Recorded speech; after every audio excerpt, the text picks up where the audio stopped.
If you want us to stop existing, you need to get us off the internet yourself, but you should hurry up because our own admins do it constantly on their own.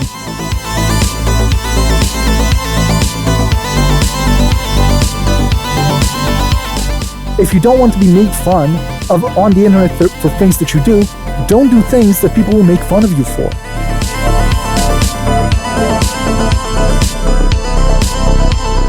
Do you ever decide not to poke that bear? Like, even if they're annoying and they do things that you find cringy, does it make sense for you to say, let's not make this person's life worse?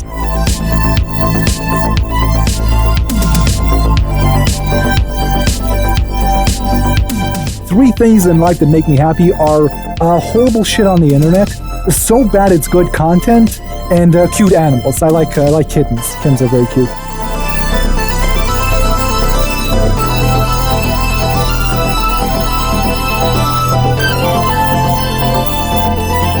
How many LOL suits are being levied against Encyclopedia Dramatica at the moment? Hey, welcome to the Create Unknown. I am Kevin Lieber. This is the home of Make Something Mean Something. We're live on Discord right now for all of our patrons, our infantry, our baby gang, our dumpster crew, our $2 tots. And joining me, as always, is Matthew Tabor, who's going to give you the inside scoop on our guest. Yeah. So we have Oddguy, also known as Easy Peasy. He's a content creator and admin of the website Encyclopedia Dramatica. And Oddguy is very different from the Create Unknown's typical guest. Let me explain. In Mashable's 2008 Open Web Awards, Encyclopedia Dramatica won first place in the category of People's Choice for Favorite Wiki. WikiHow came in second, and Wikipedia came in a distant third. It really was that well loved. And what I just said is probably the last positive thing that we'll say about Encyclopedia Dramatica in this podcast. What started in 2004 as a live journal drama site evolved or devolved into a fetid petri dish of offensive humor, criticism, and trolling. And depending on one's worldview, it's considered the funniest website on the internet or the most hateful. To get a sense of ED's style, imagine 4chan, Rotten.com, Something Awful, and Wikipedia having a baby with every possible genetic mutation typically associated with the biological products of incest. Oddguy isn't a founder of the site, but he's an administrator now of ED, as well as the Bad Webcomic Wiki. He's so far avoided being on the too long list of ED admins who are or have been in prison. A 10,000 British pound legal judgment in 2016 was awarded to a libeled party described by a British newspaper as an internet toilet wall graffiti spat. And ED is currently facing a lawsuit from a disgruntled subject of a page that includes exposing the man for having been caught in a compromising position with his sister's underwear. ED perpetually faces problems with hosting, yet its global army of devotees rally behind the mascot Atan in their daily crusade to laugh at everyone and everything, whether they want to be laughed at or not. Oddguy is a proud resident of New Jersey, and I'm sure New Jersey is very proud to have him. And he's formerly of the least controversial country in the world, Israel. He's described by a friend of ours as an agent of chaos, and he is a wildly quick-witted and charismatic creator with engaging and occasionally offensive truth streams. His most popular video on YouTube is titled Steven Universe, a bad show made by awful people for a garbage fan base. So let's just rip this Band-Aid off. Given that Encyclopedia Dramatica is a hub for savage criticism at the expense of others, why should it even be allowed to exist? Okay, well, starting off with the heavy questions, but let me flip it on you. Let me just right off the bat. Why shouldn't it be allowed to exist? After all, that's not how free speech works. You don't give people a list of things they're allowed to say. If you want people to stop saying something, to stop expressing something, you need to give a strong, convincing argument for why it should not be allowed. Now, if someone were to tell me why that our website should not be online, the criticism would probably be that it's offensive, that it's hateful, and that it contributes nothing to humanity, all of which are completely true. But I'll respond like this.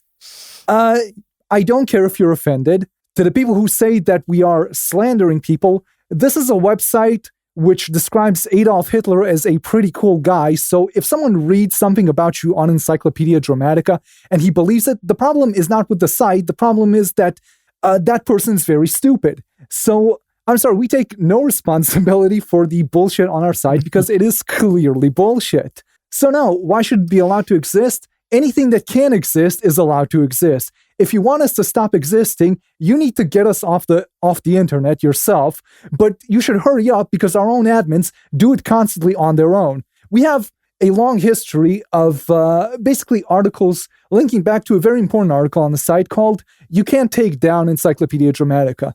And it's true, you can't take down Encyclopedia Dramatica, but our fucking users can, because whenever the site is offline, it's because one of our incompetent admins has destroyed the fucking site on his own.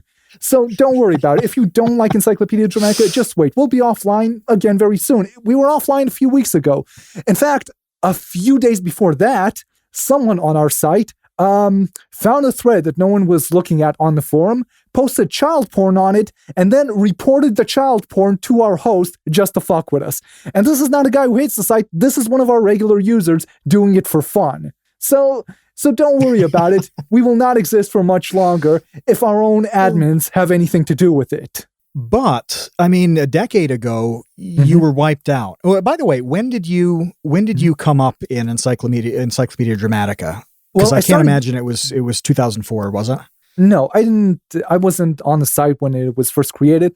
I joined in right around the time it was wiped out for the first time, just at the tail end of 2011. Then the site went down. And when it was back up, I thought, this is a really fucking good site. I should probably help out with restoring it. Although I didn't really do much. I just sat around and vandalized articles. But it's the thought that counts. Okay, my heart was in the wrong place, but I was mostly just spamming. So I joined in.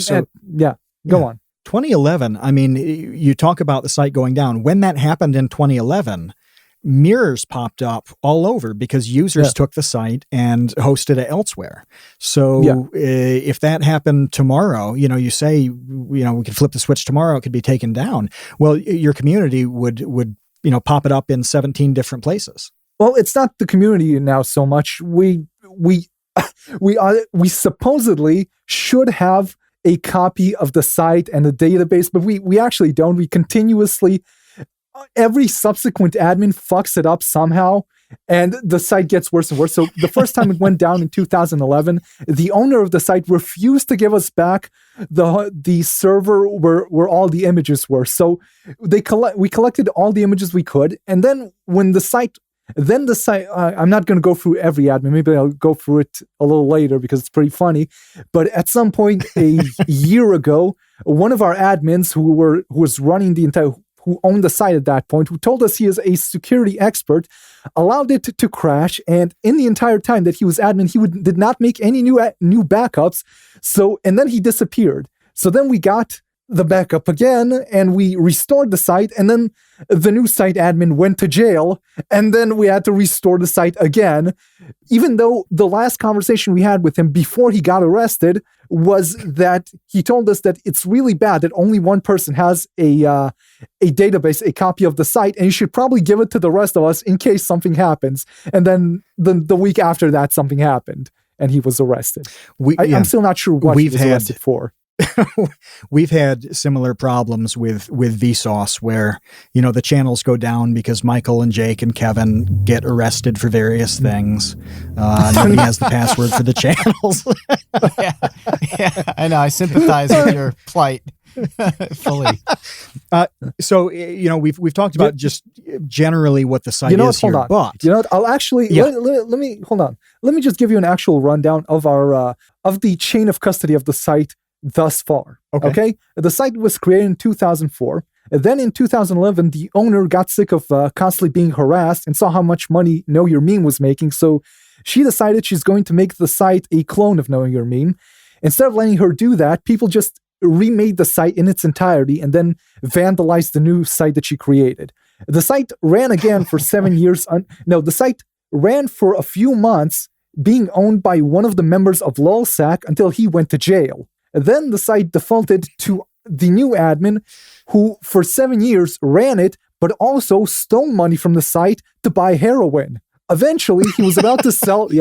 Eventually, he was about to sell the user data of the entire user base to some company, some shady company, to get more money for heroin, of course. And another admin stole the site from him to prevent him from doing that. Then that admin, which I already mentioned, who promised us he is an expert in running in computer technology and internet and whatever, allowed the site to crash, did not keep a backup, and instead of saying something, just disappeared completely. Then the site was taken over by some guy who we have repeatedly tried to get to leave the site because he is completely insane. This person was once arrested for stolen valor, and he insisted to us repeatedly that he was not guilty of stolen valor. He was never judged for it. He was never convicted, even though we have the court records, and he certainly was convicted for it. And then he ran the site for about half a year before one day we realized that he hasn't logged on for several weeks. So one of our admins says, I should probably check the local jailhouses. And of course, that is exactly where he was. We don't know what he was arrested for, but we do know that it is sealed, so it is a federal offense. Then the site was then the site was given to our current admin, who is currently being sued, and his lawyer is getting increasingly angry with him for not taking this lawsuit remotely seriously, and we are thinking of maybe moving the site to another person who is outside of the United States to prevent further lawsuits. So that is the chain of custody thus far of the website. What were you going to ask me? Oh my God. Wait. What is stolen valor? Is that impersonating a military official? Soldier. Yeah. Yeah, and why would you do that? What is the benefit of that? What do you get out of it? Okay.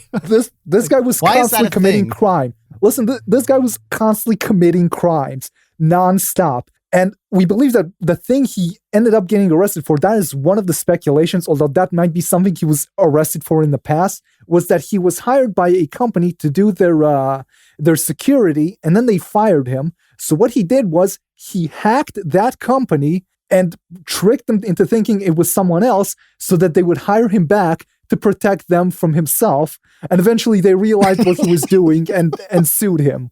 And I think that is what he is in jail for. Oh, I also forgot there was there was a brief moment where one of our admins, I don't know what happened to him, but the site essentially defaulted to a drug-addicted neo-Nazi who was incredibly bad at actually running the website, and he, within a very short span of time, was able to accidentally expose our site's entire mailing list publicly, so that everyone on the site could be doxxed if they didn't make an alternative email to create their account.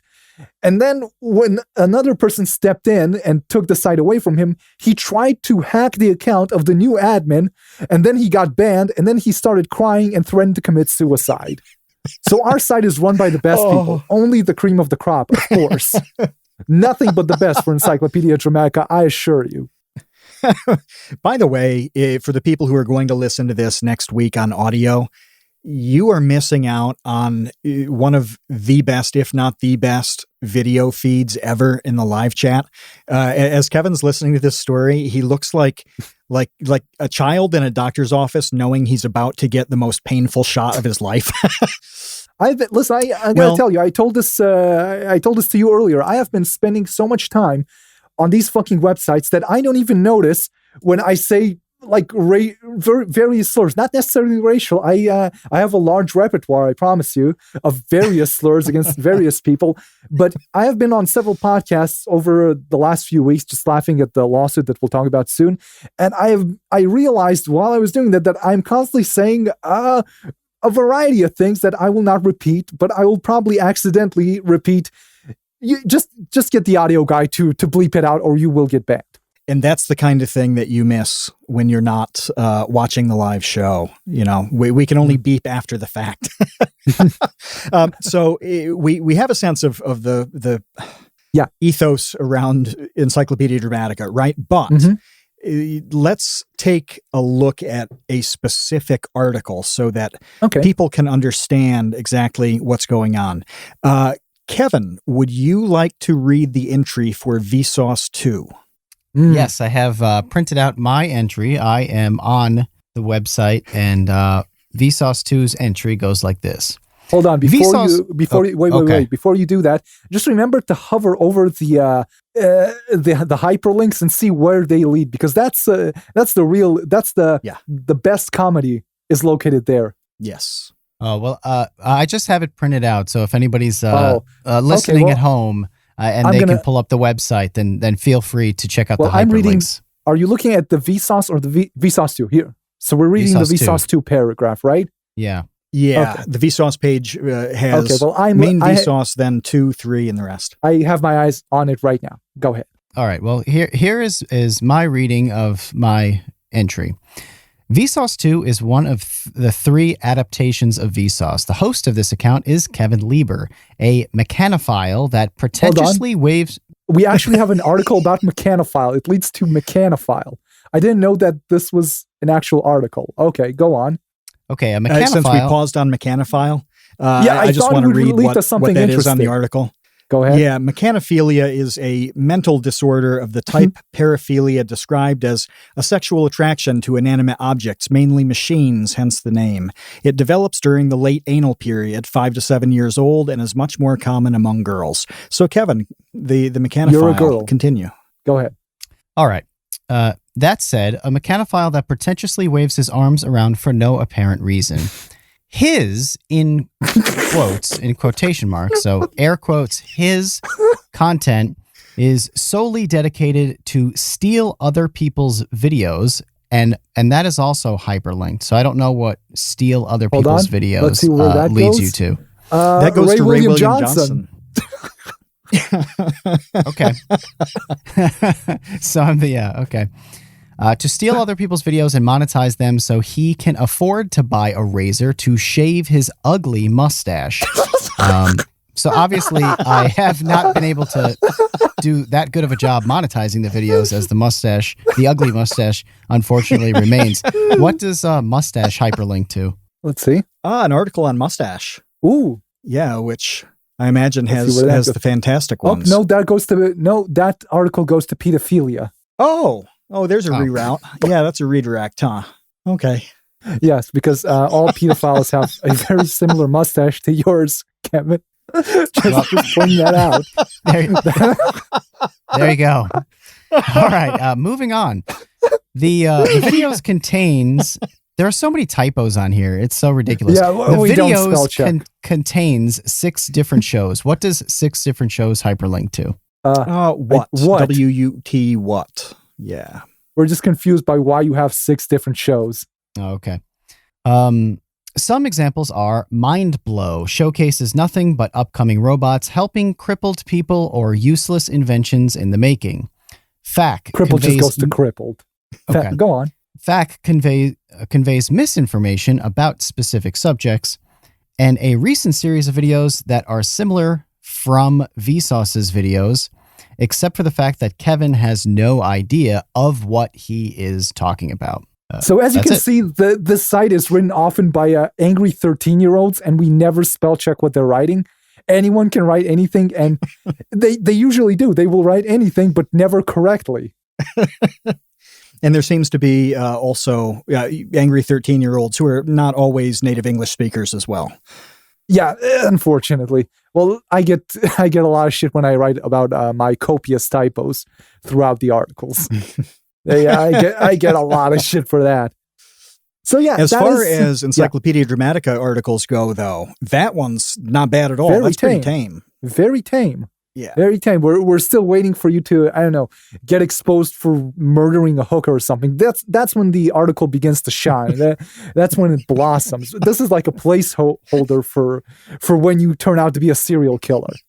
It's important to have one for every internet celebrity because eventually all of them are either pedophiles or serial killers. I expect a twist because despite the mustache, I am putting my money on serial killer, okay? I'm just putting that out right now. Despite the mustache, I think that's just exists to confuse us. You know, you think I'm not going to leave my child with him, but then when you turn your back, stab, you're dead, you're fucked. Subterfuge. That's how you do it. Yeah, well. We'll see. We'll see, you know, any day now. We'll see. I think he's threatening me. I'm going to lock my door tonight. Yeah. New Jersey's a big place. That's an example. But... I mean, New Jersey, yeah. We looked, some people were asking in the chat earlier in Discord, and I threw up some examples of people who are currently on the hot seat a little bit, like Ethan Klein. That's an article that's getting day-to-day attention. Yeah. And, the articles that have the frequent updates because things are, they're very popular right now or unpopular. Oh, God. I went to the fucking website and it's a picture of his ass. I went to the page and immediately Ethan Klein's spongy cheesecake ass that looks like a nylon bag full of cottage cheese.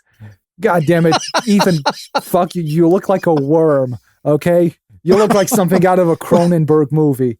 I am embarrassed to be the same race as you, Ethan. Please stop.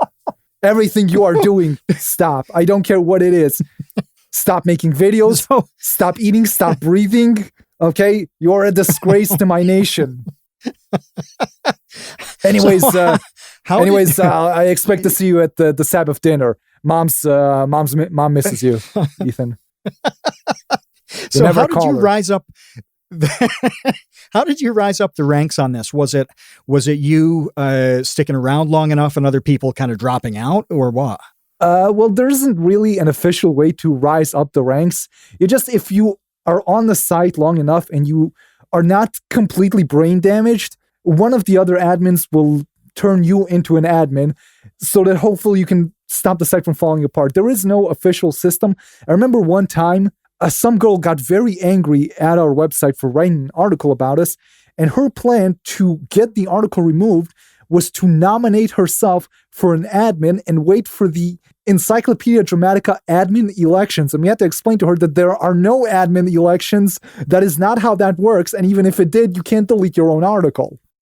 And how many admins are there at this point? I need to check. Let's see what is the list of the staff right now. Staff. Let's go to that page. ED government. There are quite a lot that we randomly add and remove people, and sometimes we forget to remove them, even though some of them die or disappear or become too addicted to drugs to actually do their job. Or sometimes there's a data loss because our admins are incompetent, and the site reverts back, and a bunch of people who are no longer here get re-added to the fucking list of admins, even though some of them might actually be dead for all we know.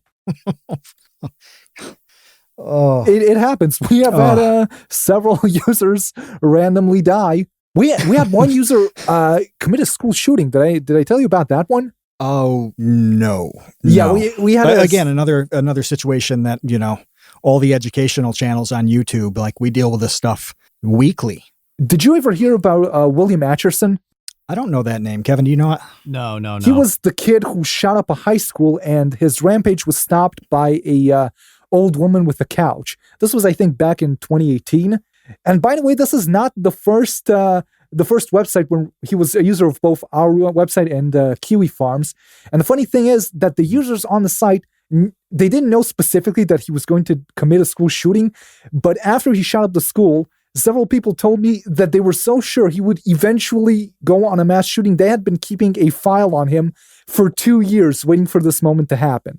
And this is the second time someone from a site that I'm an admin on shot up or tried to shoot up a school. There was a previous incident where a girl tried to shoot up a school but was arrested because she bragged about it on 4chan. That was on the bad webcomic, the bad webcomic wiki. So that's pretty interesting. Okay, So back to that initial question of, is this site a good thing to have on the internet?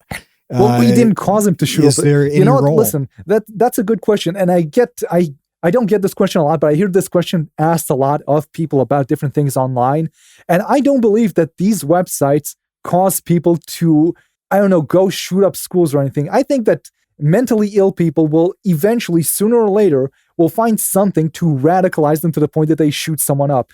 Every time someone shoots up a place, people go, hey, this guy was a right-wing agitator or a left-wing agitator.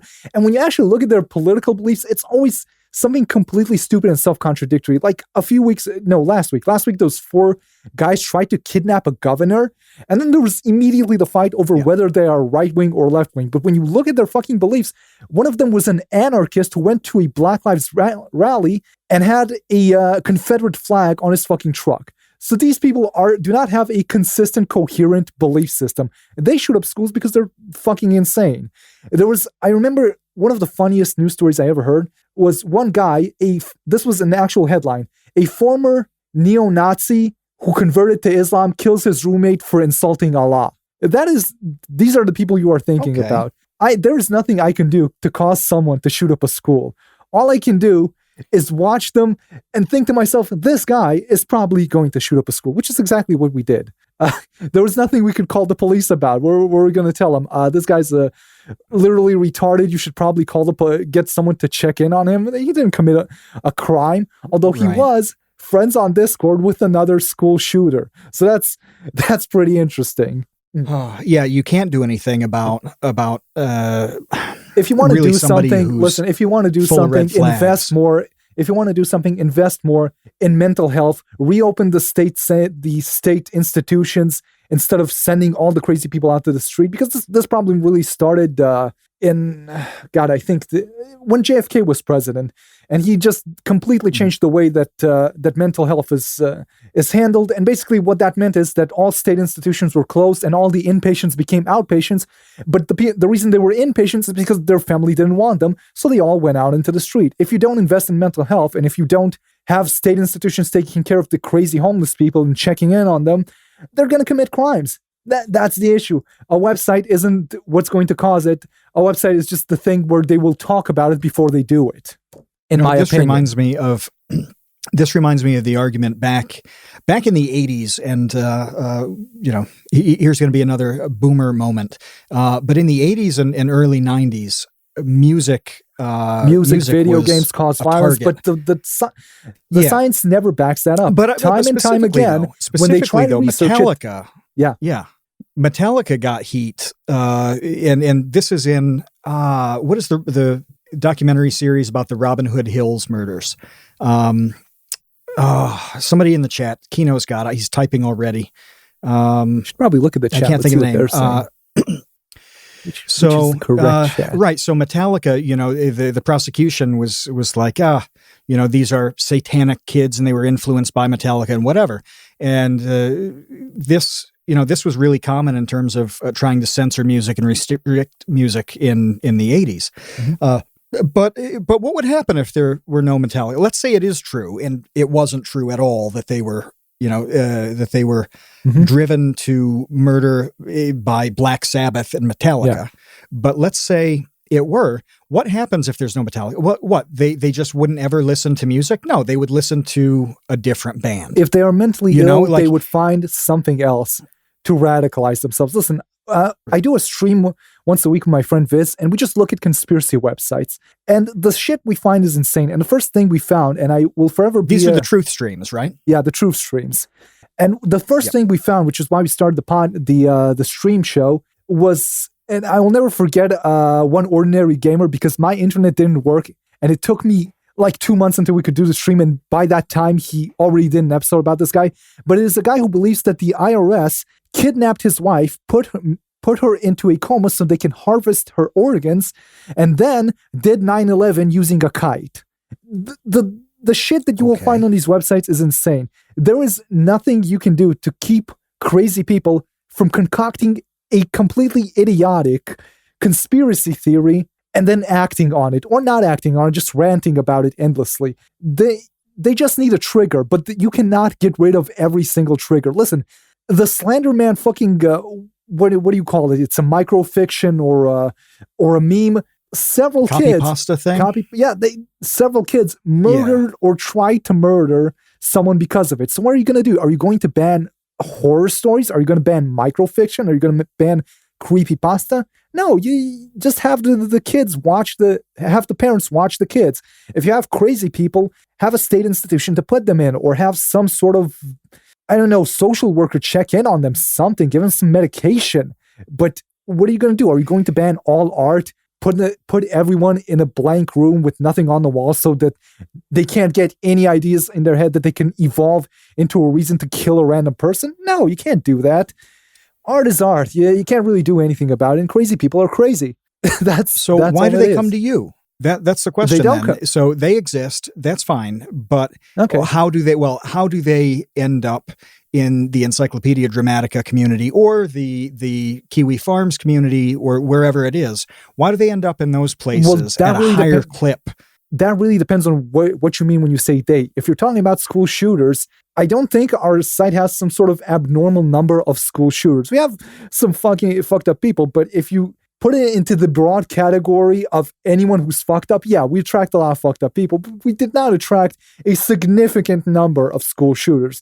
Neither did any site, maybe except, there are probably a few sites that did attract a couple. But I don't know, if you were to look at every person who went on a killing spree, most of them had Facebook accounts. Most of them had Twitter accounts. Is Twitter causing this? Is Facebook? Right. The assumption that there is an abnormal amount of school shooters or other sociopaths that are literally dangerous to society on our websites or on Kiwi Farms or on anyone or on anywhere else is based on anecdotal evidence. I doubt there's any research on this, and if there was, I don't know how it would be done and what exactly it would prove, is all I'm saying. So I reject the entire premise that we are somehow dangerous. Why bring it up then to begin with, though?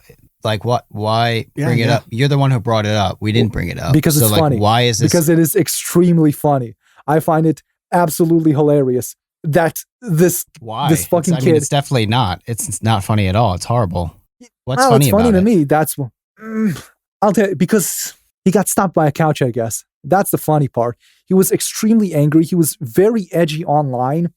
Basically, his entire persona revolved around being really, really fucking edgy. And then he planned a school shooting thinking he was going to be fucking mass murder Rambo. And he lost a fight to a 70-year-old woman that blocked the door with a couch. I thought for a while to make a video about him because no one else would. And my working title for it was The Last Victim of the Ottoman Empire. See, a little wordplay there. See, an Ottoman. Oh, yes. Thank you. I'll be taking my comedy award now. So I'll tell you what's funny about it, and I'll tell you why people enjoy Encyclopedia Dramatica. This actually leads me to what I think is worth talking about. People on Encyclopedia Dramatica like to plumb the depth of human depravity. Okay? There is something exceedingly funny about people who are so ridiculous and so awful that if you were to try to make a character in a fictional work about them, they would be too unbelievable. That is what's funny to me about Encyclopedia Dramatica. Finding the absolute most insane people committing heinous crimes or just acting so incredibly ridiculous that you can't help but laugh. If I had to give an example, I remember a woman who got angry that people were making fun of her online, so she tried to fake her own death on Facebook and then her sister and tried to rope her sister into pretending she's dead. And when you look at this sort of person, I don't know how anyone does not find that hilarious, that someone could be that ridiculous. But the ridiculous does not end there. I do not draw the line at pretending to be dead. I do not draw the line at anything because, if someone goes out and I don't know, if that guy I talked about from that website shoots up a government office because he believes styrofoam kites are the cause for 9/11, me not laughing about it will not turn back time and prevent him from going on a shooting. I might as well laugh about it. It will not prevent another shooting. It will not undo what has happened. You might as well have a fucking giggle about it. That's at least my opinion about the issue. So we've talked a bunch of times in past episodes with different, people who have all sorts of channels, funny stuff like Psychic Pebbles, iDubbbz, and people who have a lot of humorous content. We've talked about general stuff in humor. And this is something that I want both of you to kind of talk about here. It's really thinking about laughing at horrible things, because Kevin's right that something like a school shooting is objectively horrible. Yeah. Like that act is just, no one is sympathetic there, nor should they be. It wouldn't be healthy at all. Yeah. But you're saying there's an element to this horrible story that's worth laughing at. Yeah. Where the whole grand plan is foiled by an old woman pushing a couch. That's a kind of a goofy resolution to a really serious, terrible thing. His reasoning for committing the shooting was ridiculous. His behavior was ridiculous. The way he looked was ridiculous. The way the shooting went through was ridiculous, except for, of course, for the fact he killed 2 people. But other than that, it was kind of a fucking joke. I'm sorry for the people who died, but it is fucking hilarious that some guy would idolize school shooters, imagine himself as some sort of killing machine, look like an absolute loser, put on an idiotic bulletproof vest for some reason, and eventually lose a fight to a couch and a door and shoot himself. That is how that ended. He couldn't get the door open, so he shot himself. I think there's an element of comedy to that. Kevin, what do you think about this? About finding the humor in a really terrible thing? Is there value in that?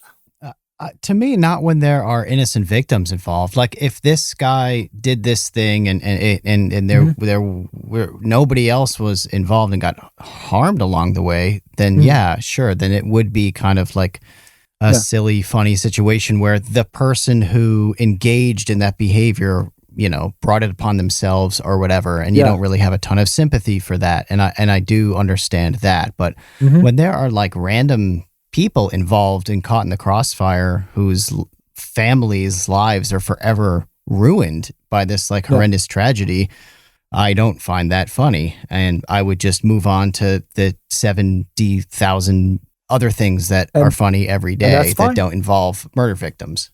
That's completely acceptable. Listen, everyone draws the line somewhere else. Some people would find what you find funny to be completely offensive. I find what you find to be offensive to be very funny. Everyone has their own limit, and I find most things funny. And basically that's what Encyclopedia Dramatica is for people who find most things funny. What do you find, what do you have empathy for, though? Like, are there situations where you have sympathy for people, or is just everything I'm not a joke? Psychopath. Listen, I'm not a psychopath. I am sympathetic and empathetic towards people. I just don't think that not making fun of anything that happens will somehow prevent it from happening again, or would reverse what has already happened. I see no value in not making fun of horrible things. You can be sympathetic. You can try to help people. You can give money to charity. You can do a lot of things. But at the same time, you can still make fun of it. I think, listen, I always summarize it like this. I don't think rape is funny, but I think rape jokes are funny. That you can make fun of the most horrible things, but it doesn't make the thing itself funny. It just makes the joke about the thing funny. If I were to make a list of the top 10 most savage, inappropriate, awful Holocaust jokes I've ever heard, 100% of them, half of them would be ones that I've told you, because I've got a whole collection that I can share with you right now. Well, I was going to say that 100% of that list I heard in bars in Israel. Yep. And it was a case of, that's where I learned mine. Really kind of, and it's taking something that obviously is very important to that nation, right, and was a terrible thing objectively, and then thumbing their nose at this horrible thing and getting a kick out of some element of it. Yeah, you cannot get away from Holocaust jokes on Israeli TV. You cannot get away. Any comedy show on Israeli TV will have Holocaust jokes. There's this line of thought doesn't go anywhere, so I'm just gonna stop there. But yeah, people can. But that's just a big example of here's a place quite affected by by that thing, making jokes about the thing. Whereas in New York City, it's not so much now because it's been 20 years. But any stand-up guy making a savage joke about 9/11 in 2002 was not going to be received well, and even wouldn't be now so much. That's understandable. Again, everyone has their own limits. Everyone has their own lines that they won't cross. Some people don't find most things funny. Some people only find very wholesome humor funny, and some people find absolutely everything funny. To each their own, I suppose. But for those of them who find most things funny, there's Encyclopedia Dramatica. We cater to that audience. So we just talked about, big things and kind of general things. Yeah. What about a specific scenario? So, Kevin's entry wasn't bad. No. It really was. We didn't have. There's no basis for any of it. My mustache is bad. And so somebody just. Yeah. I recognize that. You think I don't know that? I know that. There's nothing in it that warranted, getting a hard time about whatever. It's just a goofy thing, right? But what if an individual is really affected by the criticism and the ribbing that they're getting? So if it is on that Ethan Klein level where you load up the page and the first thing you see is a naked butt being made fun of, which, by the way, it's not like that was an iPhone hack and a leak. He posted those photos himself, and now it's being used against him on that page. But this is one person kind of experiencing a fair bit of misery so that however many people on the internet can laugh about it. What's the calculus there? Like at what point is that not okay? Well, or is it always okay? If one person is laughing at one other person, is that is that weird? Is it okay when it's a million people laughing at one? Okay, well, there's several different ways to think about it. Some people used to view it, or still view it, that troll communities generally only really go after the degenerates, so to speak. People who sort of have it coming. They don't go... The mecanophiles. Yeah, the mecanophiles. Like, again, Kevin's article is... No one's going to read that and have a lesser opinion of Kevin. They're going to... that's fine. They're making fun of Kevin a little bit. If he had done something worth making fun of, that article would be a lot larger, and there would be a reason for it to be a lot larger because he had done something to warrant it. The articles are consequences of people's behavior. We may hyperbolize, but we rarely randomly make things up. Everything on these articles are things that we believe are, if not likely to be true, are possible to be true, or that if we were to write them, someone would read and think that's not true. That's just bullshit. That is clearly a joke. The worse person you are, the more critical the article about you is going to be, but that is completely a consequence of things that you've done. So again, if we weren't to make these pages, someone else on some other place on the internet would still be making fun of someone for their behavior. If you don't want to be made fun of on the internet for things that you do, don't do things that people will make fun of you for. That's really all it is. People have this desire to, I guess, partially overshare, partially not realize that the internet is still a real place. There are people on the other side of that screen, and they are critical of you and your behavior, that when you put something on the internet, unless no one saw that and you deleted it immediately, they can still find it. When you go onto the Twitter and say something like, for example, general example, not anyone specific, you say something like, I molested my sister and now everyone knows, and then people bring that up to your face over and over for the rest of your life. You chose to molest her, and you chose to publicly share that. So the onus is on you, in my opinion. And is there any kind of, what do they call it? The right to be forgotten, where people have sued to try to get their names erased from Google searches and things like that. Is there any element of that that's appropriate? I know that's a hard question because, on one hand, I'll say this, if what you've done is big enough, is horrible enough, people will not forget you. It doesn't matter if you can get a few people to stop talking about it. If you went ahead and stabbed some guy and then you went to jail and you got out, people will look up your name and they'll find out that you stabbed some guy. The person who sued Google and asked for the right to be forgotten. The thing he wanted off of the internet is that he, I think, got arrested for not paying a parking ticket or something. It was some sort of traffic violation. Okay. If he had simply not made a big deal about it, he would have been forgotten because no one cares. Yeah. You will be forgotten if what you did is not worth remembering.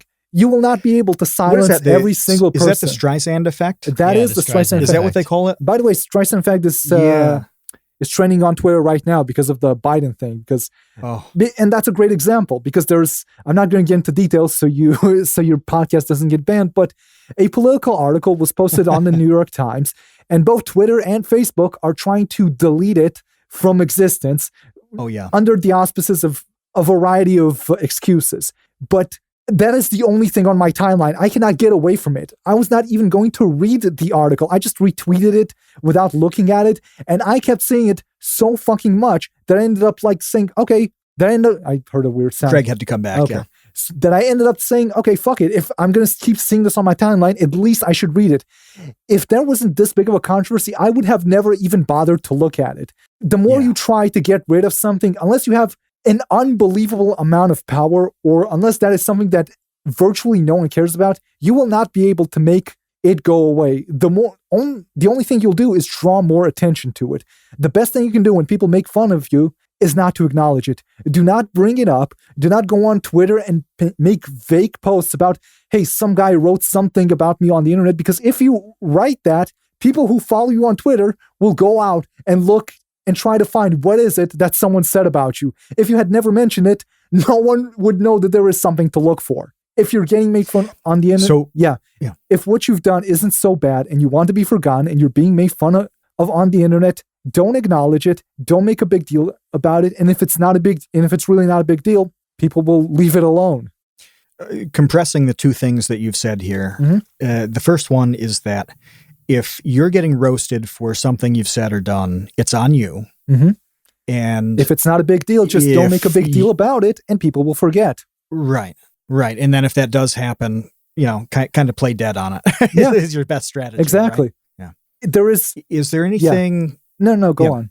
Is there anything regarding age with this? Because we see this all the time with YouTube people, where somebody's tweets are popping up from 2013, and you look and do the math, and they were 13 at the time, and they said a couple gamer words they regret now that they're older and popular. Yeah. Like, is there a line that you draw there? How long do you punish a kid for in that system of take responsibility for everything you've done and let it go? Okay, that's a good question. I think that people have the common sense to look at something and judge it for themselves. If I find a tweet by a 12-year-old that said the N-word, I'm not going to think that he is a horrible person forever. And most people who are not pretending to be outraged will also look at it and go, okay, he was 12. No one cares. People who are getting outraged about it are making a show out of it for a variety of their own reasons. Either they dislike the person individually, they have a problem with this person, or they view him as some sort of political actor or as what he said as a political statement that they need to pounce on. But general sane people don't make a big deal about it.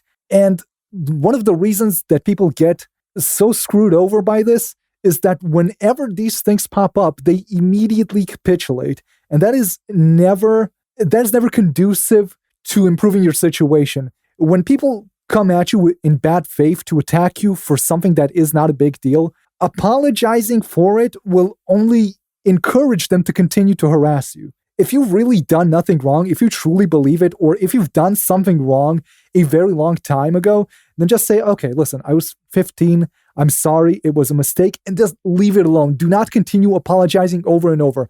Just let it die down, because the people who continue to harass you after you've already said that don't actually care whether you apologize or not. You can, if it is not even a big deal, don't even apologize at all. Do not feed people, because they do not honestly want an apology from you. They want to be angry. The people who want an apology will forget about it as soon as you've apologized. And also, I'd like to also add to that. I'm sorry, I'd just like to add to that. Go on. You said, is there a line for an age for that? But the thing is, I don't get to decide where the line is. If someone said something and didn't delete it and people find it, there's really nothing I can do about it. I can write, if I don't write about it in an article, people are still going to talk about it. I'm not the arbiter of this. It is just a matter of whether people find it. Just, go back and delete your tweets. Okay, that's my advice. Go back and delete your tweets. Yeah, that's good advice. Yeah, there's no point to having a tweet that's over like 6 months or a year old. There's no point in having a tweet that is over 2 days old, because your tweet. You think 2 days? I'll tell you why. Because I saw an article where that measured how long will it take for something you tweeted on a specific piece of social media to receive 50% of the views it will ever receive. And on Twitter, your tweets after 2 days, 90. I'm sorry, it was 90% of the tweets of the views it'll ever get. Your tweet after you tweeted it 2 days ago, only 10% will. More people than have already seen it will ever see it again. At this point, you can completely delete it. Unless you have a reason to keep it, you can, by the way, I'm not following my own advice, but I do it because I don't care. I want people to think I'm as awful as I can possibly make them think that I am. So that does not apply to me. I do this intentionally. But every normal person, there's no reason to keep your tweets for longer than 2 days. If there's something you need to go back and look back on, I know, screenshot it and keep it in a folder, okay? Away from everyone else. Yeah, no, that makes sense. And that's, we did an entire episode months ago about Jenna Marbles apologizing for her content from many, many years ago. And we talked about what an apology actually was, and if it's possible to make a good one that means something to the community, and if there's a segment of people who, like you said, they want to be angry. They're just going to keep going. There is that portion that they want to be outraged about the thing, and there's really nothing you can do to make that better. So that's really interesting contrast to apologize that old episode. And move on. That is it. If you're really sorry, say you're sorry and just keep going. The people who will never forgive you will never forgive you, no matter what you say. One question that I have, just hearing your perspective on a lot of things that pops up into my mind is just, do you think about where this comes from, your attitude about this sort of thing for you? Like, why is it that you want people to think that you're as terrible a person as possible? Because I get really funny interactions. I'll tell you, because I get really funny interactions from it. Okay? I do this for my own entertainment. My videos are completely terrible, and I allow people to think that I am a racist because I will occasionally get an extremely angry comment, and that will just make my day. That one Steven Universe video I made, it has been a source of joy for me for over 2 years now, because to this day, I continue to get completely insane comments on it. And I occasionally just go, when I'm bored, I go into the YouTube comments and I just read the comments on that video and I just laugh. That is so much fun. I'll tell you what, I guess part of the entertainment of websites like Encyclopedia Dramatica aren't even the jokes. The joke isn't the joke itself. The joke is the reaction to the joke. The joke isn't what you've said. The joke is that when someone reads it, they will flip out completely. And what they will say and what they will do in reaction will be funnier than anything you could ever write or make up in your mind. That is really the peak of comedy to me. That's the essence of trolling. I even made a video about it where I read comments that I got on that video. And the best one was someone who went on this completely insane rant that went on and on about how he's going to come to my house and murder me and rip off my limbs and set my house on fire and cut my throat and cut off my legs and hang up my arms like sausages. And I got my friend who used to be in a metal band to read that out in his metal voice. And that was, I think, the highlight of the video. So that is one of the funniest things I've ever seen. What percentage of people who do the most offensive stuff in your mind on the internet are doing it for the same motivations that you are, which is just to get a rise out of people? Probably a small percentage, because I think the worst behavior doesn't come from self-aware people who do awful things. It comes from people who have no self-awareness. That is the key to being a live comedy show, because the worst thing I could possibly do if I decide to do it, I think to myself, you know what? I'm going to be in a lot of trouble for this, or I'm going to go to jail for this. The people who do the worst kind of behaviors, the people who that doesn't even cross their minds. The people who have no self-awareness, the people who have no sense of self-preservation, the people who have no ability to think forward and to imagine what the consequences of their actions will be. Those are the people who have no idea how to empathize with other human beings and conceptualize what they will think of their actions. Those are the people who are completely awful. I remember one day I was at work and I was just fucking around on the computer and I was on Encyclopedia Dramatica, even though I shouldn't be. And my boss walked by. Well, she wasn't my boss. She was one of the people who run the company, not the CEO. She was just above me. And she walked by and she accidentally saw me scrolling past I believe it was a picture of a naked woman trying to eat a dead horse. And she had this complete look of disgust on her face. What? Yeah. Rightfully so. I mean, rightfully so. That would be the normal reaction but hold on. to seeing that picture.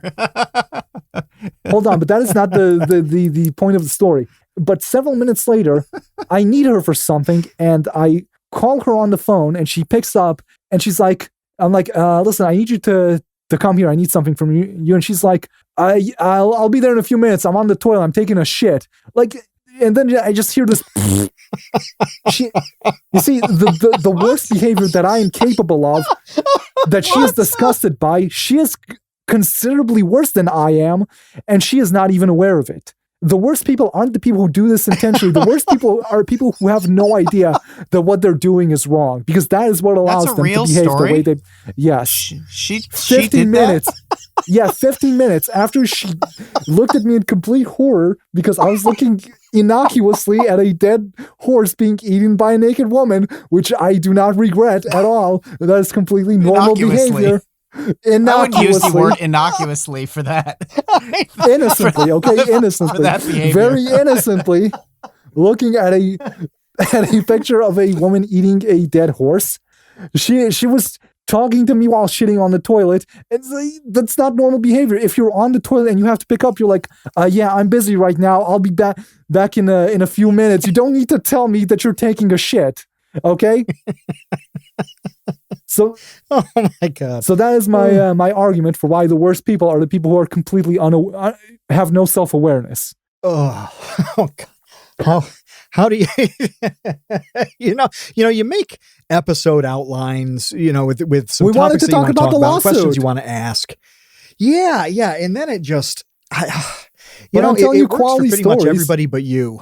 I'm telling you, I'm giving you quality information here. This is gold, buddy. This is gold. I'm pouring out my heart and soul out to you. So let's talk lawsuits then. Okay. There have been a couple over the years. Oh, there have been many. We, on almost a weekly basis, receive DMCA notices and lawsuit threats that we completely ignore. Sure, yeah. In 2016, our admin that was stealing the money for the heroin, of course, he got sued by a guy who was suing who was a litigious troll, I guess, who would constantly sue anyone who talked about him online. And he sued us for copyright infringement for pictures of him we put on the website, one of which included him in a beaver costume. And what he did, he registered all of those pictures as copywritten. In a beaver costume. And he registered all those pictures as copywritten to himself and then sued us for copyright infringement. Only he didn't realize that the statute of limitation had completely worn out by then. But our admin, he hired an overly expensive lawyer, which I told him not to do, and got himself into a major amount of debt, himself and the website. And I don't think he ever actually paid that lawyer. It's actually a pretty famous lawyer, a big free speech guy who I don't think ever paid in the end. But we didn't suffer from it because that was right around the time we found out he was stealing money for cocaine and he got kicked out. So we basically dumped him with the illegal debts and he kind of got screwed on that. But our most recent lawsuit is a fine gentleman named Kevin Mann who does not appreciate that we make fun of the fact that he is extremely bald. He does not have any hair, at least not hair that naturally grows on his head, and he does not like that we mention that. He is. Hold up. Yes. how did a bald guy, which how many bald people are in the world? Many. A lot. Many.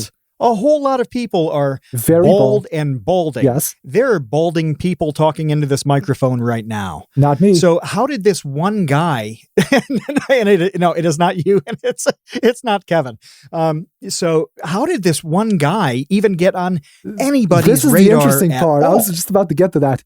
This is completely his own fault because he came to us. A lot of the articles that are on our website are people who showed up on our radar by personally showing up on our radar. This guy we found on our own Facebook group. He showed up on the Encyclopedia Dramatica Facebook group, which is currently called not Encyclopedia Dramatica, because we were banned several times, and currently we are someone else, not Encyclopedia Dramatica at all. And he showed up there, and he was extremely obnoxious. Now, on Encyclopedia Dramatica, we have 2 rules. I'm going to use a slur now. The 2 rules are don't post and don't be a Those are, you're going to have to bleep that out. Okay. Those are the 2 rules. And those are actually the rules of every single website in a nutshell. Don't break the law and don't be annoying, or we will concoct some reason to ban you. And he broke rule number 2. Now, rule 2 is very rarely enforced. We do not ban people for breaking rule 2. We harass them until they leave on their own. That is the modus operandi on Encyclopedia Dramatica.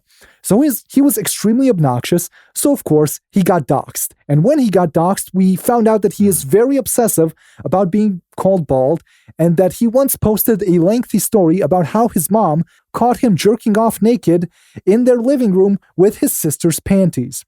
And he does not like that post, which he himself posted, which we did not post for him, is on our website, and he wants it taken down, and we will not take it down because he posted that himself, and that is his own fault, and then he antagonized us, which he shouldn't have done. So a lot of the articles, some of the best articles, are just crazy people who showed up on our own site to either find friendship, which is not a good place to do that, or to ask us for a personal army request. They're basically telling us to write an article for them, or harass someone, and then instead of harassing the person they're asking us to harass, we harass them instead. So this guy came in, right? This guy came in totally very belligerent, very annoying. Was told repeatedly that we do not like him, and that he should probably leave, and he did not listen. And then the people on the Facebook group had to make him leave. And that's how he got the article.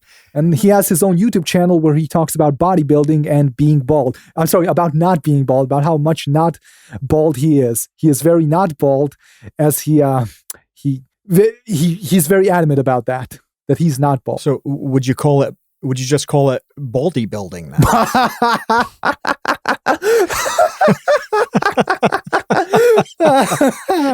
Oh, that's nice. I'm going to put that in the fucking article. Oh shit, no, hold on. He's actually... Oh, Jesus, no. No. Oh no. No, I can't, because he's not just suing the site. He is suing every person who has ever edited that article, even though he has no way of finding them or knowing who they are. So he is just suing them in general, even though they are named by their usernames, okay? So the people he's suing are a chick named Boudica and a guy called... So you're going to have to bleep that out. That's too. another beep. Yeah. Turbo racial slur. This entire section is just going to sound like a big Morse code. I'm just going to explain to the audience.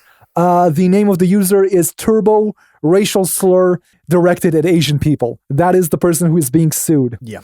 And the lawsuit is quite amazing. I'm going to give you some details about that. He's suing us. He's suing the site. He's suing the users. The lawsuit makes no sense because we are... Can I ask a question right here, though? Yeah. I want to stop you right here. Because I thought about this when you were talking about the lawsuit in 2009 or whatever it was.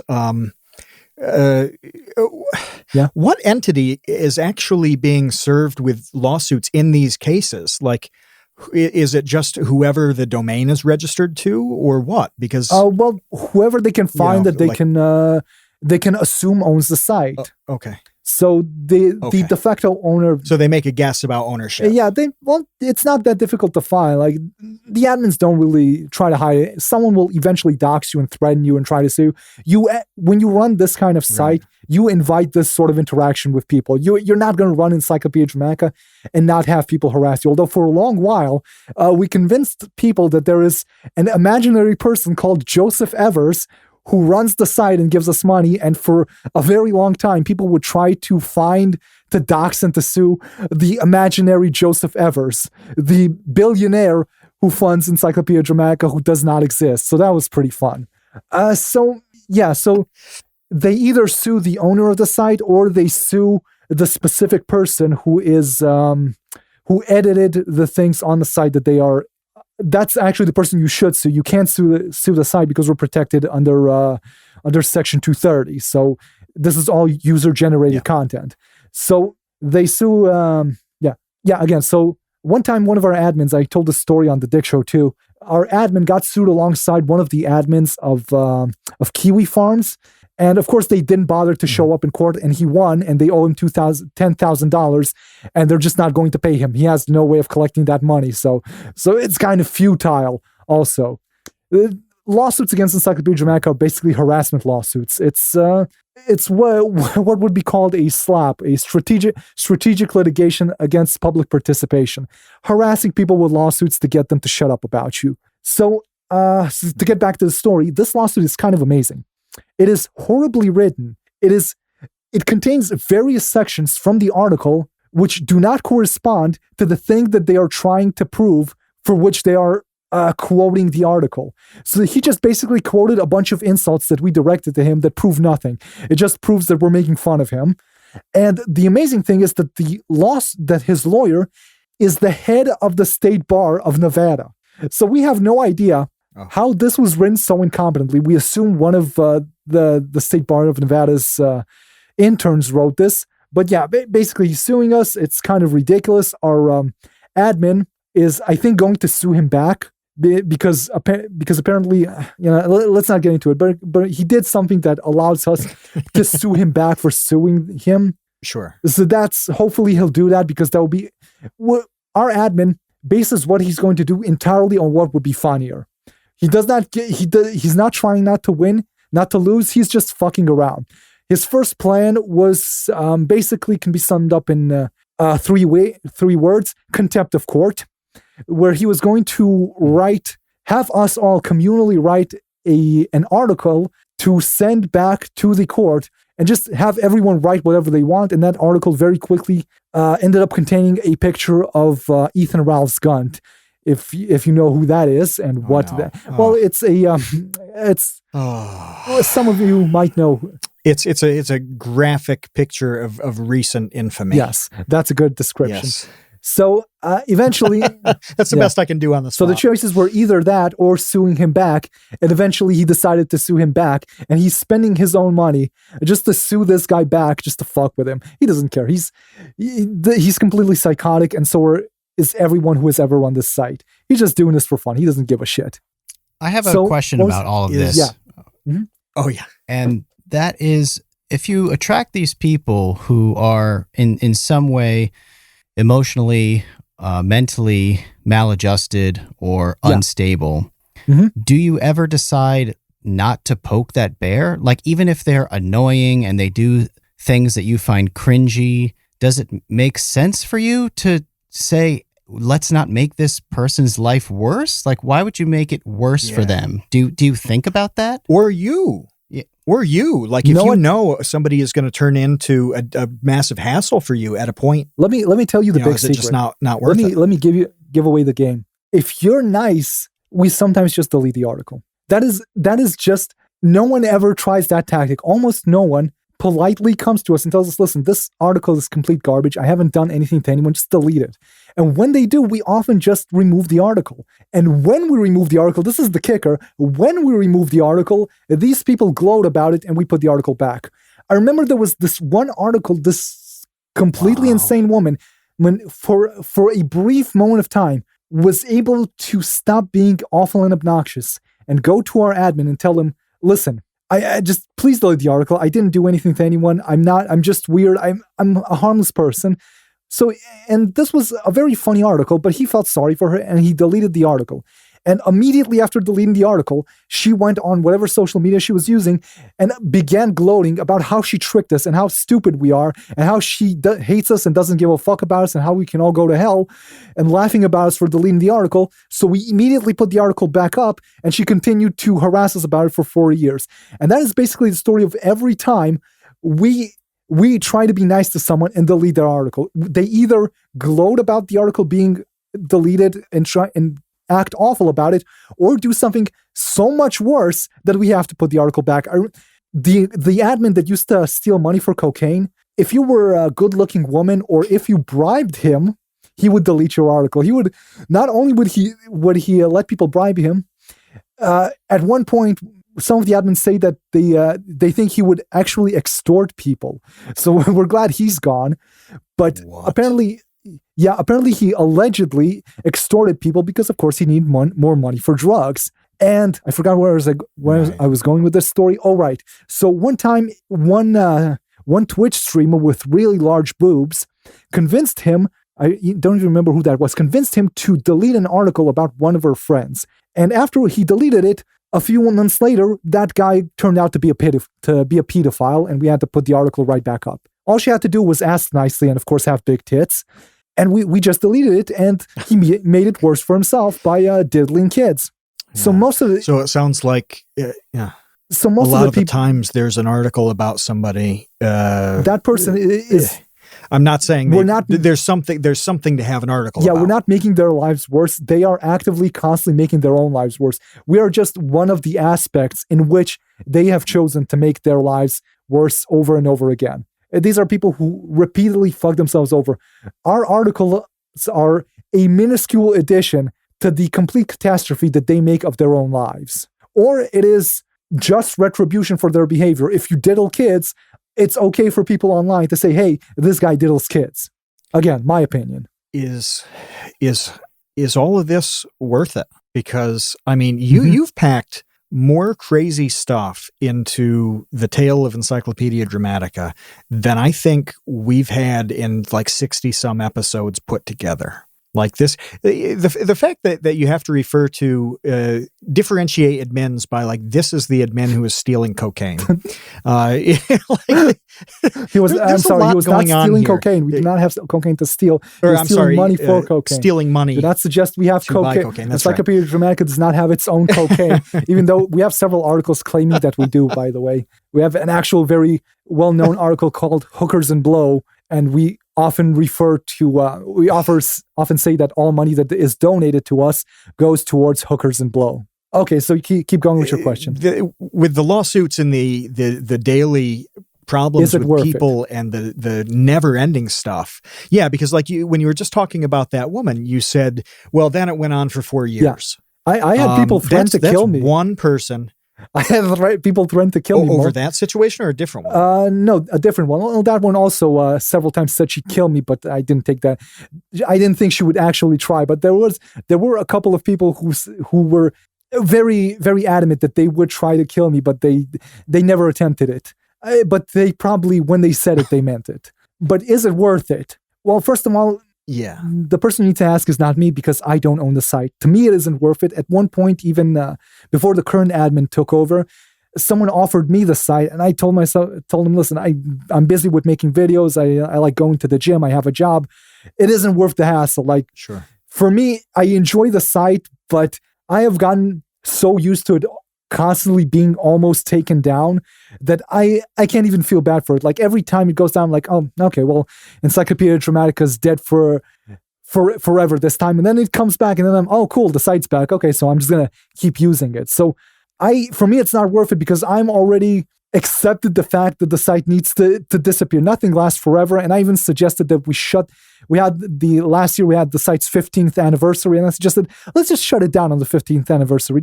It's a nice round number. Let's just close it down. Well, why the fuck not? Now, that was my suggestion for how to celebrate, but no one listened to me. No one ever does. Very sad. But when you could be making videos and doing that stuff, all that stuff you talked about, and your videos are awesome, by the way. We'll hit that they're absolutely not. Briefly in a second. Awful. Well, that's what I do. I am making videos. Before I was making videos, my favorite hobby was writing these shitty articles. I had a lot of fun doing it. I enjoy writing.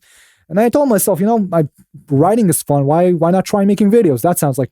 No, actually, that's not how I started my channel. I started my channel when Cocaine Admin needed more money for cocaine, but I did not know that the money is going for cocaine. I thought it was for legitimate purposes. And I told him, listen, I'm going to start a YouTube channel. I'm going to make some videos, and we'll monetize them. At the time, it was still... Well, actually, none of my videos should be monetized, but they are. So I think I would have been able to slip it past YouTube's monetization if I tried. And we made a few videos, we made a few podcasts, and I made like one video. And then I looked at it and I said, listen, this is complete shit. This is very poor quality content. And I'm going to stop making this for a while, and I'm going to make some of my own videos. And when I get better, I'll make some videos for Encyclopedia Dramatica, and we'll have an official Encyclopedia Dramatica channel. We'll branch out into other media. And for a while, I also wanted to make sort of an Encyclopedia Dramatica news show, and that went completely to shit. I started writing some scripts. I started, so got the ball rolling, and I paid one of the artists on the site to draw some art for me, and then he took the money. I should not have paid him in advance, and he took the money, and it took me a year for him to actually send me the drawings I asked him for. He's a wonderful artist, but he's a wonderful artist, which is why I hired him, but he has no sense of doing things on time, not very punctual. And then I needed a voice actress to voice Aton, the mascot of the site, because that's how we're going to do it. We're going to animate the little mascot talking and reading the news. And I found one of the girls on the site who had actual acting experience, but she didn't have a microphone. And for like half a year, she stretched it out, and she's like, yeah, we'll get it done. We'll get it. I was like, never mind. I still haven't gotten the art yet. And then she stopped logging in. Yeah. And then that was done. And then I found another person to do my voices, and we were going to do the show. And then we found out that the money was going for cocaine. So eventually we didn't do it. But at that point, I was already making my own stuff, so I just kept on rolling. So that's the story of how I made my channel. Why is every story like Homer's Odyssey? Like, yeah, the simplest question turns into like some sort of like epic poem where like I like giving details. Things. Listen, the details are what makes it good. But okay, the details exist to give. That's what I mean. Those details don't exist in other realms of the internet. Yeah, okay, there aren't like back alley handshakes and prostitutes at everybody's like origin story for how they created their YouTube channel. So this morning, like Kevin and I are dealing with a small editing thing, right? We talk to somebody who we think would do a good job. Like an hour later, they start to do it. There are a couple questions, sort out the details. It gets done. There's no cocaine. There's no problem with delivery. Success. Where's the like fun 3 in hours that? later, successful project. That's not fun. That's what the normal stories are like, though. Well, that's a boring story. You should find shittier artists, and then you'd have something to tell on your podcast. Then you'd be able to regale the audience with tales of how you gave $20 to a crack addict to draw you a picture of Boogie 1488 with a penis in the middle of his forehead, and he took the money and he killed someone and you never got your art back. Just find the shittiest artist on Fiverr and pay him. And give him a project way beyond his scope. Just drive him insane, and then you'll have a good story. Tell him you want a portrait of Boogie 1488, and tell him to go to his house. Tell him you've already told him that you're going to be at his house, and tell him to go to his house and draw an oil painting of Boogie 1488, and then see if he gets shot. That would be a good story. Are you taking notes on this, Kevin? So your actual content, the stuff like the truth streams. How did you, out of all the things, I mean, like you've been clear that your entire universe is, everything is fair game. Yeah. You can find humor in anything. Everything is source material that's going to be adequate. How did you land on the type of stuff that you do? Like, how did you go in that direction? Let me tell you something that I've realized. The two things the three things in life that make me happy are horrible shit on the internet, so bad it's good content, and cute animals. I like kittens. Kittens are very cute. And I found that people who like internet trolling and people are also people who very much like So Bad It's Good movies and So Bad It's Good music and all of that. And my theory about that is that I guess trolling is trying to find a So Bad It's Good reality. That is what trolling is about, and that is what looking at awful movies is about. Finding something that is so ridiculous that the person who made it had to be sincerely passionate about it, but had no idea that what he is doing is very, very stupid and ridiculous. And trolling is looking for that in reality, or if the supply does not meet the demand, creating that in reality by finding stupid people and antagonizing them into acting in funny ways.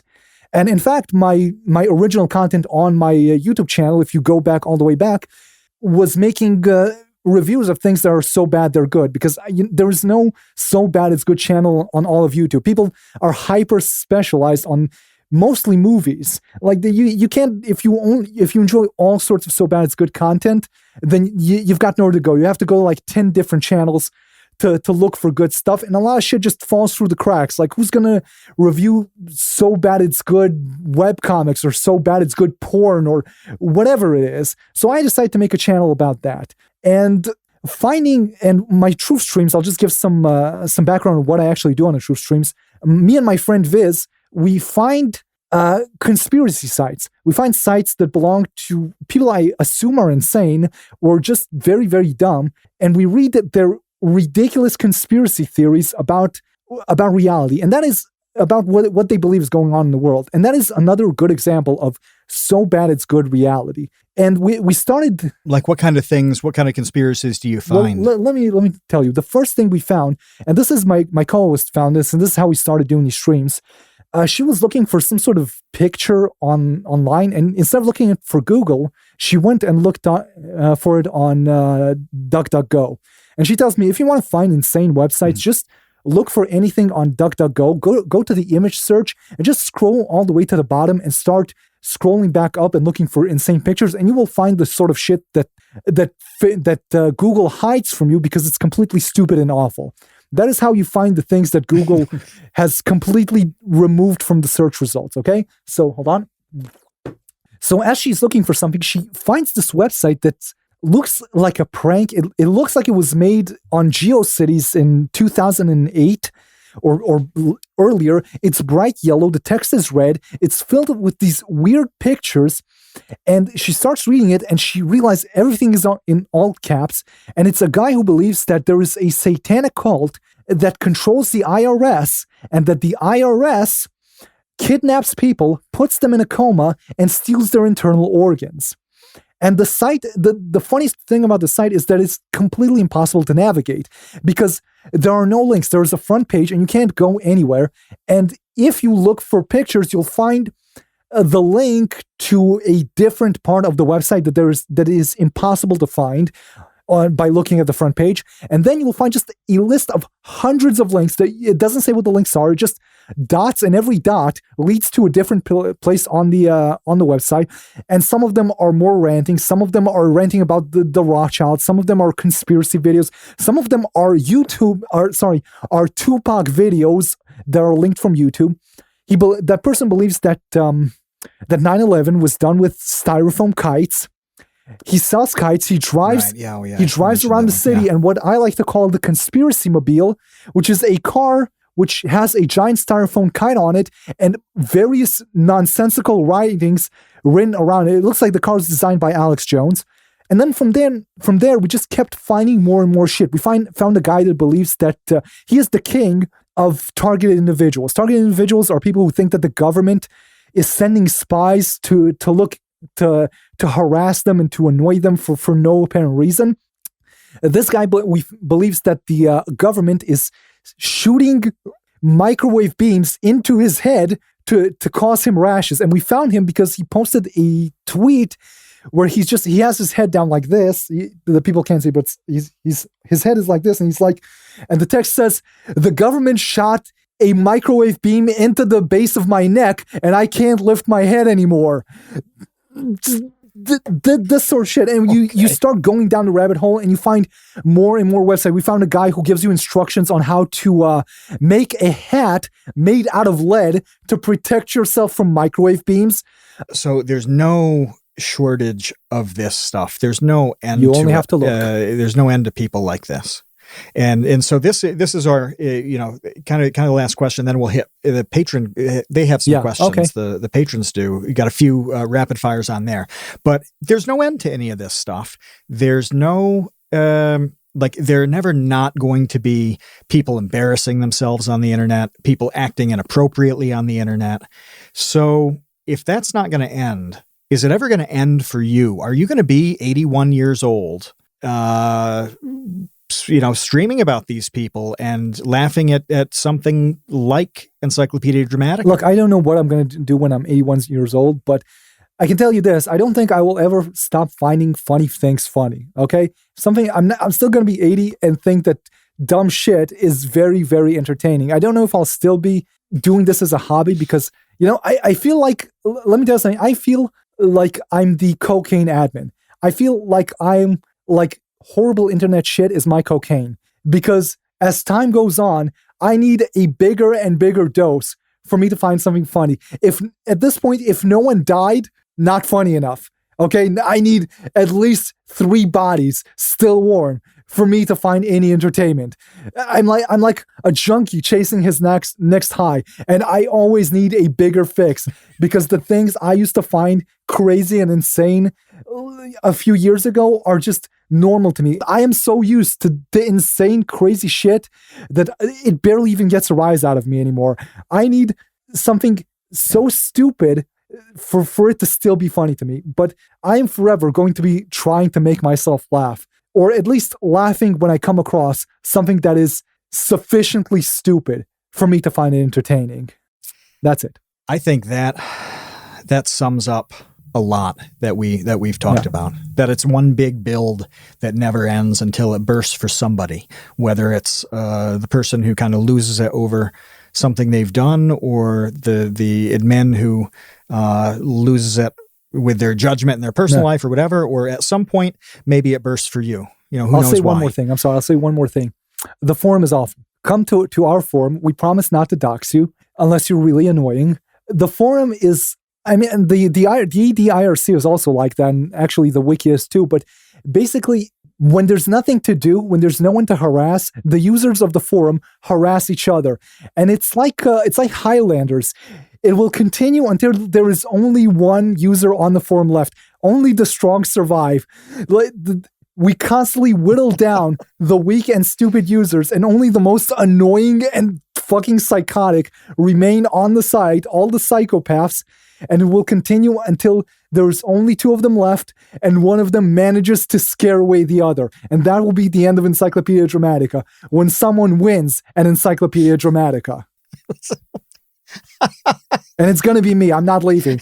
I'm not fucking going anywhere. You're Christopher Lambert. Yeah.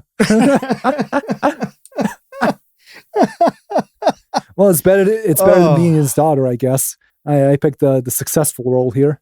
Oh, God. Okay, well, we got a couple questions that are they're shorter than most of the others. Let's see. First of all, there's one for Kevin. James wants to know what's on your shirt. This is a Twin Peaks shirt. It's It's a what? No, it's a clean shirt of Listen, it's a black light. You can't hide it. I can see it from here. That's the mistake you made by sitting under a black light. You can't hide the cum spots. I can see them. Okay. I got to get back to the episode chat. Kevin has shown his clean shirt. No black light evidence. Yeah, it's good, by the way, to be on a computer instead of a phone on these. Let me see. Right. So Trev asks, this is Trev's Dead, who grows in infamy on various platforms by the day.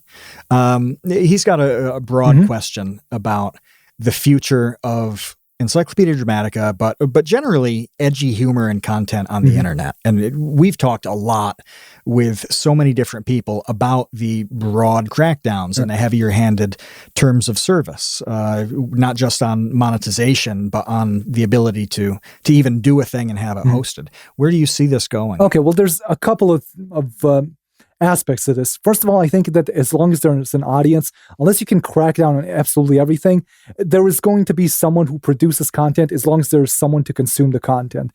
And people talk a lot about the censorship, but when I think about it, while the censorship often diminishes people's ability to reach people, I've rarely seen someone actually disappear. Like even the worst websites, if the person who owns the site is really dedicated to creating what he's creating, then the sites are still online. Like even Stormfront, everyone tried to get Stormfront off the internet, and you can still go to Stormfront. And it's not even like they went to Tor and Tor kicked them off and they are still online. It was a fucking precedent. Tor told them to fuck off because they're fucking psychotic.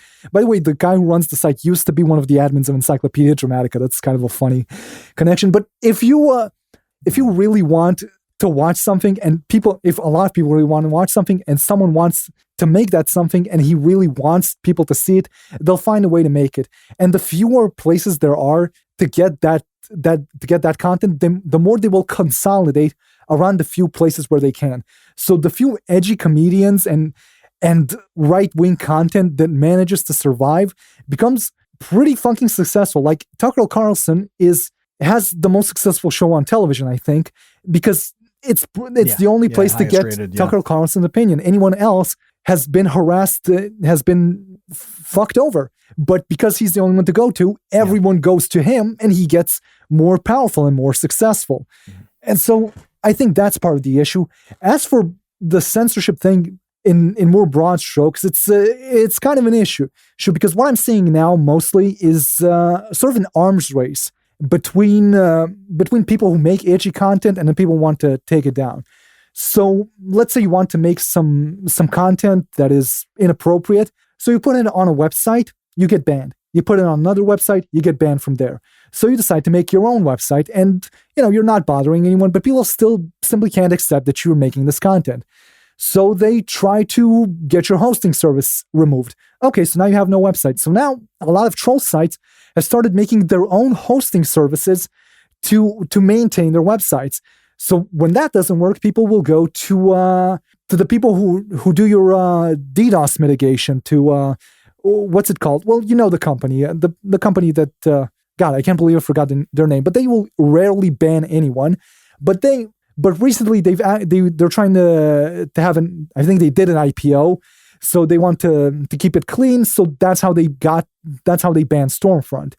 Okay, so people will continuously find ways to fuck with you, and other people will continuously find ways to get around it. The biggest obstacle right now for edgy websites is actually the banks. If you manage to make your own website and have your own server and your own hosting and your own domain registry and your own everything, and you need money for that, then certain rules, certain parts of the Patriot Act and of Operation Choke Point, I think it's called, that was put in place by Obama, make it not only acceptable but almost necessary for credit card companies to force banks to shut down your website, to not allow you to have a bank account. So that's a big obstacle. So the way I see this going is either the law gets involved.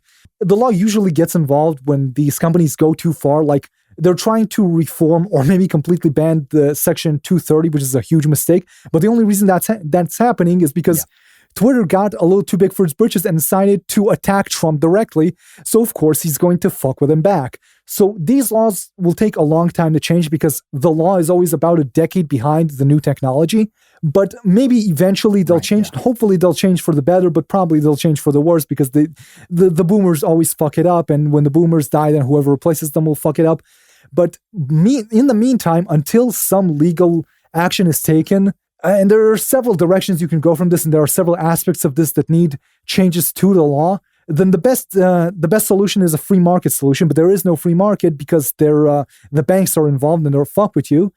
So the solution people are using now for now is using cryptocurrency. But the problem with that is that cryptocurrency is now ubiquitous enough among people for this to be a viable solution for a large platform. So until the law changes, or until a lot of people have cryptocurrency and are comfortable with using cryptocurrency, there's going to be fewer edgier sites. But if and when that changes, and I believe when that changes, you're going to see an uptick in more websites that cater to this, because they will have a way of remaining online without anyone being able to fuck with them. You're going to see a lot of troll websites create infrastructure to host this sort of content, and then the final stage will be having their own money in the form of cryptocurrency so that they can pay for this infrastructure. That was sort of a long answer, but that's my opinion on the matter. That covered a lot, and Trev said that it was the best answer that he's gotten to his many questions, and yeah, I agree. That was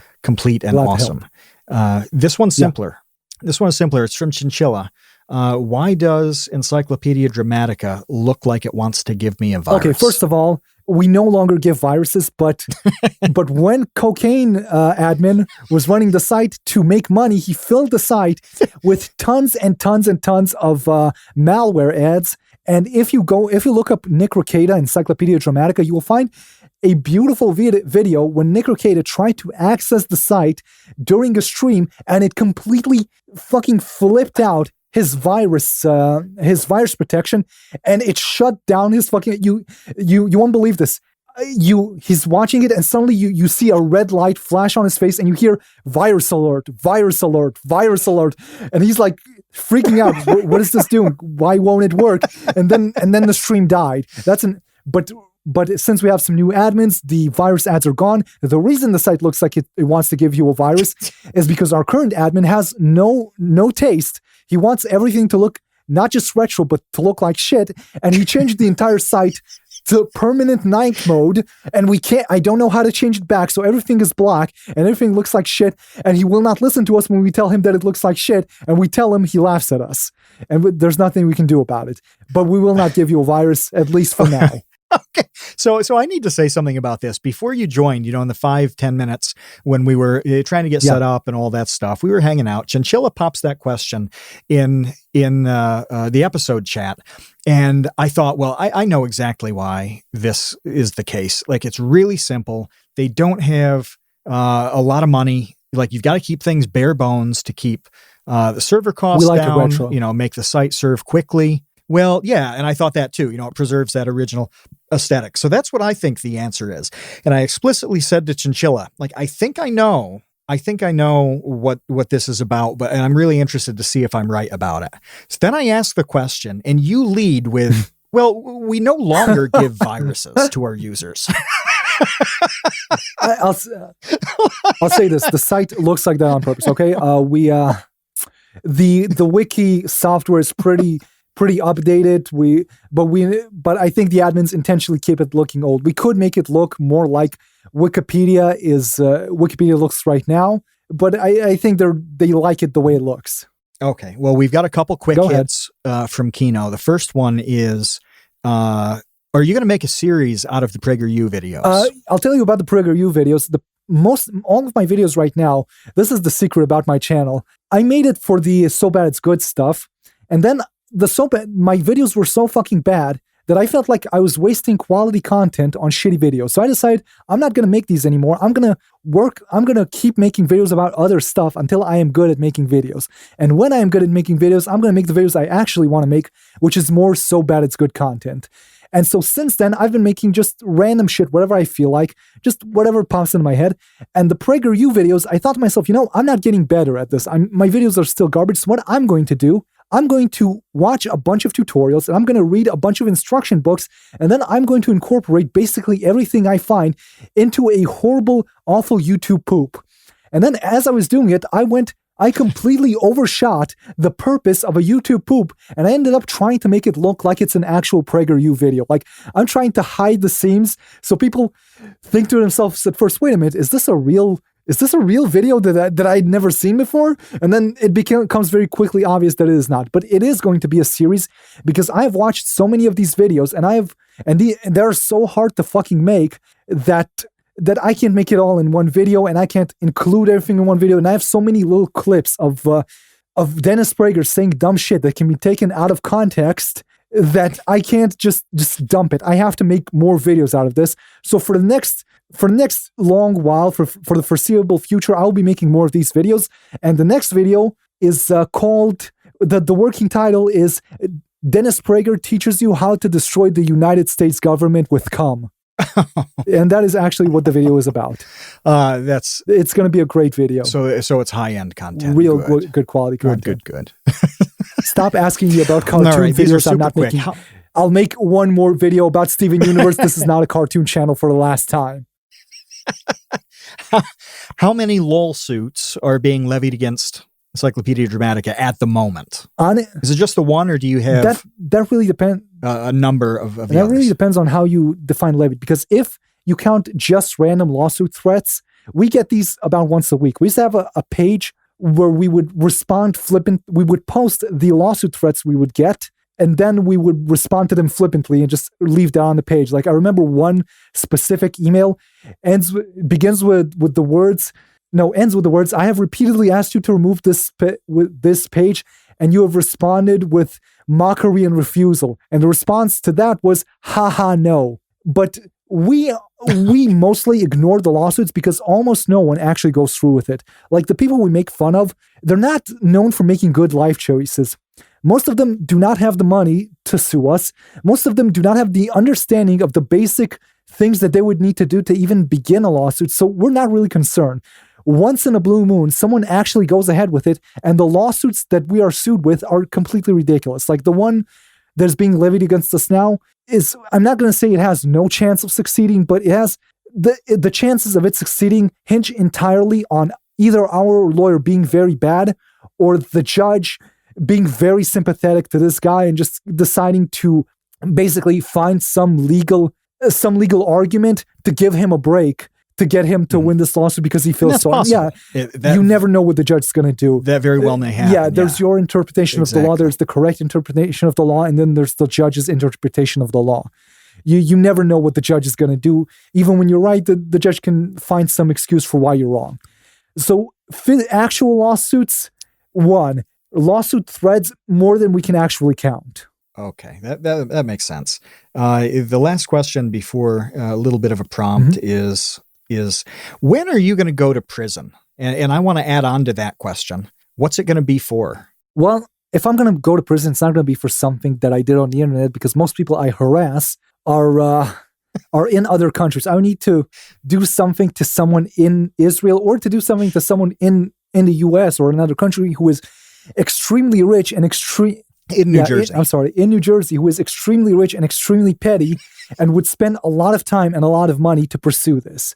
If I'm going to go to jail, it's going to have to be something in real life. Maybe one day I just decide, you know what? I'm tired of writing articles. I'm going to be an article. And I know it's actually pretty hard to get a gun here, but I'll buy a 3D printer. Listen, in New Jersey. I will buy a 3D printer. You ready to close this one out, Mr. I don't. Kevin? Yeah.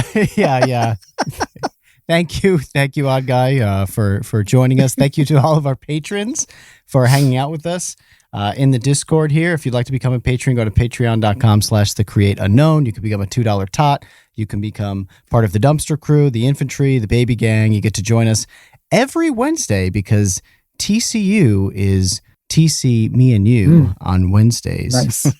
You like that? Yeah. It's good, yeah. Right? I came up with that. All right. Until next time. See you, Space Cowboys. Thanks for listening to The Create Unknown. We'd like to thank everyone who makes this show happen, and especially our patrons. A very special shout out to our associate producing Baby Gang. Trev's Dead, Boromir, Botdogs, Kat, Conrad, James from the Upside Down, Jeff Davis, Patrick Pister, Baseweight, and to our ever-vigilant infantry, Jen Mafasanti, Kevin with an E. Menard, Mikhail Steinke, Monsieur Chinchilla, Ryan Steer, Sean Malone, and Monahan. And thanks also to our producer and editor, Ben Webster, and to our social media manager, Dan Yoshua. The Create Unknown is an Unknown Media production.